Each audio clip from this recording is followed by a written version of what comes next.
So, today I'm going to talk about narcissistic abuse, um, surviving that, recovering from that, and in a very concise way, right?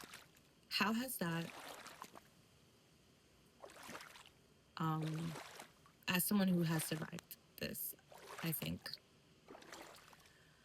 what isolation looks like and why it's viewed and used as protection, being alone, negative relationship dynamics being enforced within the family, and what that looks like. This could be being a black sheep or kind of Cinderella, um, but also actively causing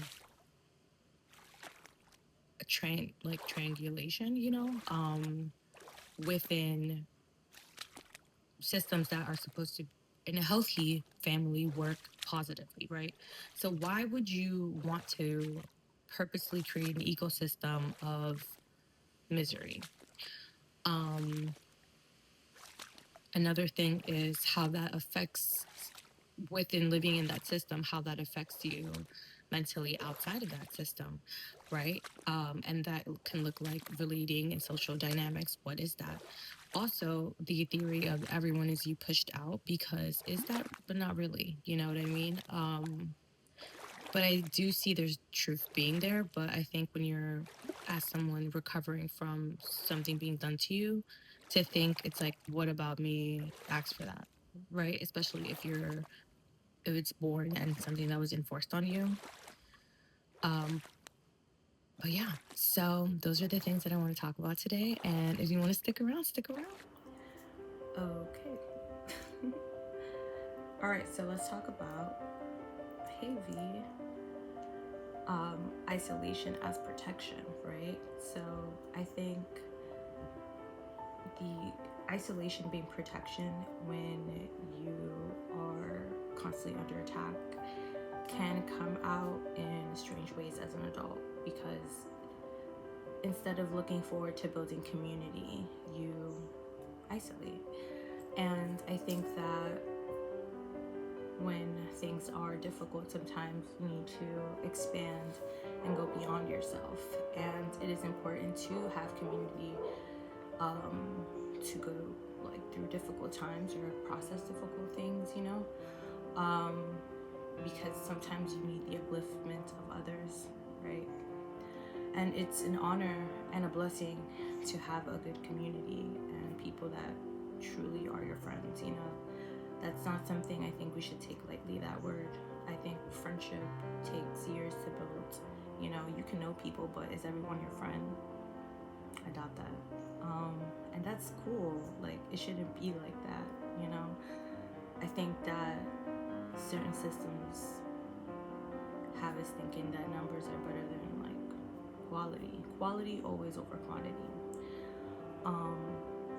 Which being said, when you use isolation as protection, I think it's hard to trust other people, because you probably are coming from a system of not being able to have a safe environment, right? Growing up,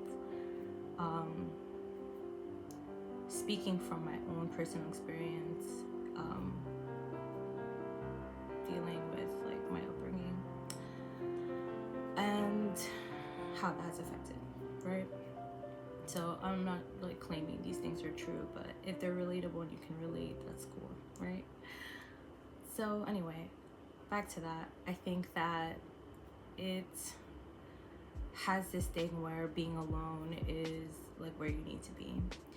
And recently, the other day, I had this like epiphany where I don't think I've ever truly wanted to be alone. Like, I used to say that all the time, like, I just want to be alone, I just want to be alone. And I didn't want to be alone. What I wanted to feel was safe. And because I didn't feel safe within the context of my environment, I associated being alone with safety and peace. But what I really wanted was to be loved and to talk. Because I think the first thing I do when I'm alone is I call one of my friends, or I call my cousin, you know what I mean? I talk to someone. So, and even that, I feel like I'm in constant communication. Not constant, but yeah, I'm pretty good at keeping communication with people that I love, and that's not someone who wants to be alone, right?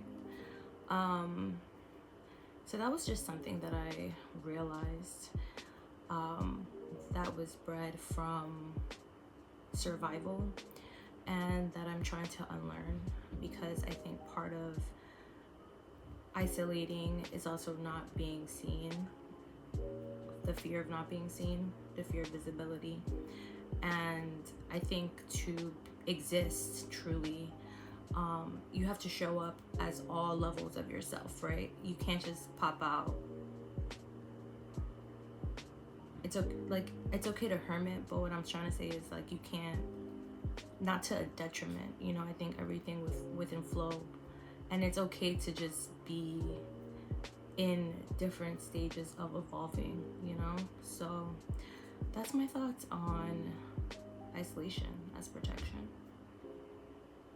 Second point, negative relationship dynamics enforced and the othering of one, or black sheeping, right? So there's something that always puzzles me was, why would you purposely create tension where there doesn't need to be tension? What does the narcissist gain from causing problems, right? Is this something that derives from ego? Is it control? And who gets othered and why? I think that the other reason, that last, like, why, is complex, to say the least, right? Because that can vary from situation and human to human. So there isn't any real generalization on that. But it's just interesting, because I feel like at the end of the day, this person is clearly seeking pleasure from creating chaos, which is inherently toxic, right? And when you're using your family as pawns in this sick, twisted game, it psychologically obviously affects people. So being othered, right? How would that even translate outside? Do you, like, is that feeling outcasted? You know, I think those things are internalized, right? Almost like a child called it. And so when it comes to that experience, I think part of unlearning is that the world isn't as hostile as it may. Hey, Venus. Stop. Thanks. It's not as hostile as creating environments. Oh, she's gonna climb it. She's gonna climb the mattress. Okay.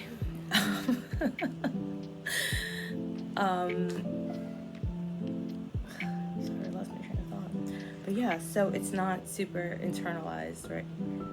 It is internalized. And I think that it can be a source of shame, or thinking that, oh my God, there's a group of people gathering, so this must imply something toxic when this dynamic is created. And it could even just be people gathering, right? So let's say that can translate to having social anxiety, because you don't, if you're used to instability, wouldn't you feel like certain situations that mirror that would also breed instability and eventually have a chaotic outburst? Which I think is also part of this game, right? Because all that manipulation comes to a point where there's like an explosion, right? Regardless of not whether the narcissist is like reacting to, you know, it's how they feel. It's not really about anyone else besides your own. And which, again, leading in a family dynamic, you're walking on eggshells because you do feel like you don't know when someone else is going to explode. And or remain calm. And that can also, again, mirror social interactions and breed social anxiety, because, again, that if this is your normal, which is not normal, when you're stepping around normal people, you're still going to be in a heightened sense. You're living in constant fear, panic, and survival, because if you're being attacked, right? And whether it's emotional, mental, physical, or all of the above, sexual, it still attacks on your being, on your psyche, on your energy, because that's what it is. It's manipulating your emotional state at some point, because having that negative effect brings pleasure. There's something extremely sadistic about this type of thinking, and yet I have seen it exhibited. And so, again, that's just something that I was thinking about. I think the othering too is very dangerous, because within creating a dynamic of instability, there's still this us, but within that us dynamic, you're alone, right? Forced dynamic, forced togethering. I think highly speaking to also the emotional abandonment of, I didn't write that down, but I think a large part of that is emotional abandonment. So again, boundary issues there.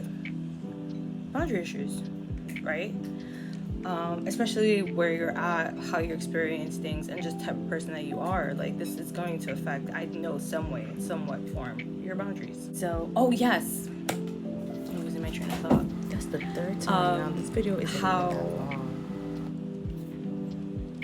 long. It plays on your psyche. How it, breaking the mindset of being whatever forced black trauma mindset has been placed on you. Because I feel like when you're breaking a mindset, first you have to understand that you're in one, and then really like flip it, right? Or completely shatter it, burn it to the ground. But when you're operating from something from such, like, your eyesight, right? If you have 20, I don't know, if you see negative 2.225 here, but this eye is fine, but you're operating from that always naturally, you don't know what it's like to see clearly. You know, you can have glasses. I mean, All right, it's a bad analogy. Can you log in? My point is, if that's your perception, it's so uniquely yours, but it can feel as if it's everyone's perception, or you don't understand that there's other visions. There's people who can see clearer. There's people who are colorblind. There's people who have worse vision. There's people who can't see, you know, unfortunately. So, but that's not what I'm saying, because even that, there's still so many other senses that are heightened, you know, and stuff. So it's just when you're in the cave, right, you need that fire from outside of you to light what's actually in the cave, so you can see what's going on in the shadows, right? And once you are aware that where you're sitting and the clay and the structures and the figures, sculptures, vessels, and molds that surround you are casting shadows, and you see the story play out, it is very hard to turn around and want to leave the cave when, first of all, you're still in the shadow, so where is the exit? And second,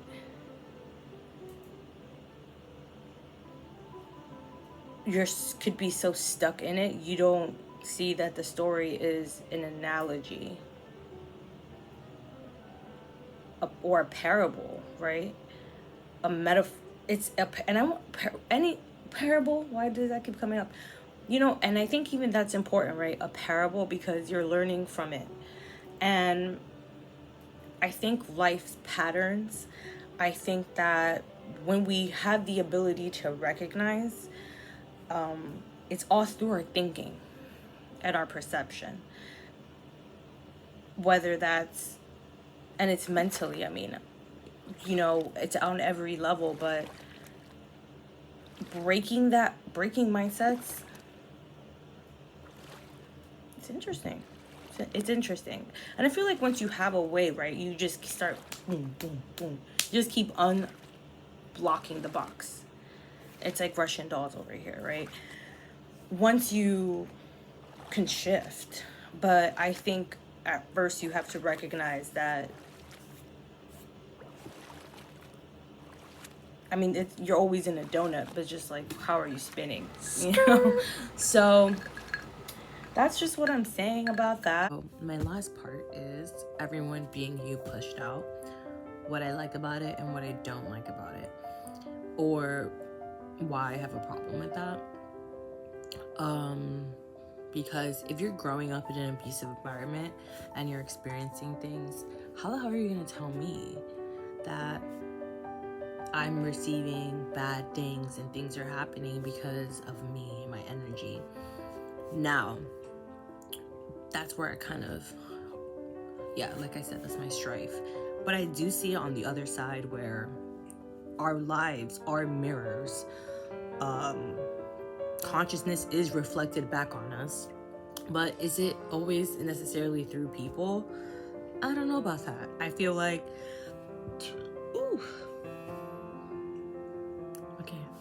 anyway, I feel like, excuse me, there is the human consciousness, and that is a thing. But to have and to say that everyone is, it just doesn't make sense to me. Again, your concepts of yourself, your theories that you have are obviously going to be reflected back onto your reality, right?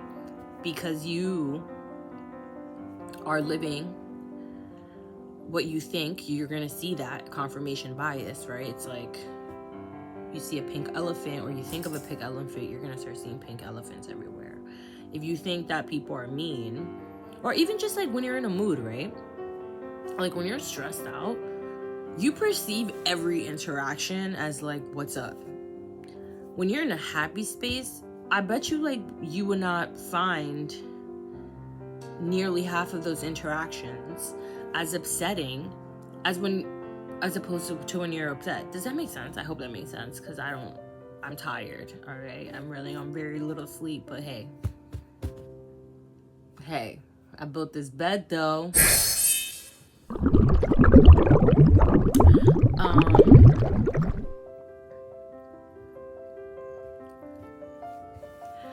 And hi, baby.